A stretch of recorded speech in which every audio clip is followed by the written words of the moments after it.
Siege battles are an insanely hot topic right now in patch 2.2. Should we have some form of rework to the system? Let's get into it, shall we?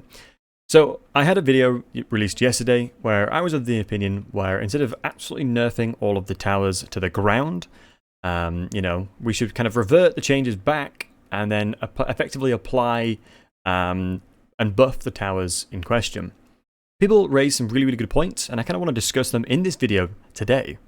People were saying that one of the main factors and the problems that we currently face when it comes to these settlement defenses and the minor settlement battles is that our garrisons, generally speaking, are quite small. We don't have a lot of troops, and so we have to rely on the towers to outclass our opponent.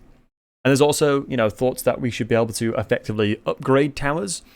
So naturally, we can build towers potentially through campaign buildings or alternative means, maybe a tech tree, just to effectively have these towers built, or even flip the script a little bit, toggle towers off completely. I personally am a massive fan of this defensive situation. I really enjoy building towers, and I think it adds a lot of elements to the settlement defenses that we wouldn't have otherwise. What do you guys think? I'm actually quite curious to open up a debate here. I will happily feedback to CA the top voted comment with what you guys think, because I think this is important to discuss. I don't think I've seen many places anywhere of somebody trying to have an open dialogue regarding siege defenses. Granted, you can't make everybody happy, but I think it's important for us to talk about and express our concerns and express what we think is good about the game. Fundamentally, if we discuss and talk about kind of what goes well, I think having a toggle would basically facilitate both situations. But if you're toggling and then you have loads of a very small garrison, you're not going to win the battle no matter what. You need the towers to basically help you. A lot of kind of historical players coming into Warhammer Fantasy much prefer the raw defensive, like Warhammer 2 basically, without the towers. But I think it's important to kind of take a stock of what works well. The garrison buildings to get into -7 battles, I think that adds a lot of variety, and that is needed, because I hated having to fight 99.9% of -7 battles. We now don't have to do that. You can basically force land battles if you want to. But I think the main factor is, should we take the approach of having more garrison units? Should we take the approach of having a toggle so you can turn them off?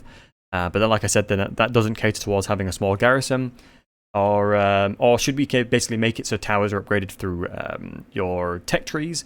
Or it may be that the towers are more expensive and that the AI themselves maybe prioritize barricades, because I feel like a lot of the complications I have is the AI building stuff like crazy. There's pumping out towers left and right, and it's very annoying to try and deal with because you need a lot more forces to beat them, or like crazy magic and things like that.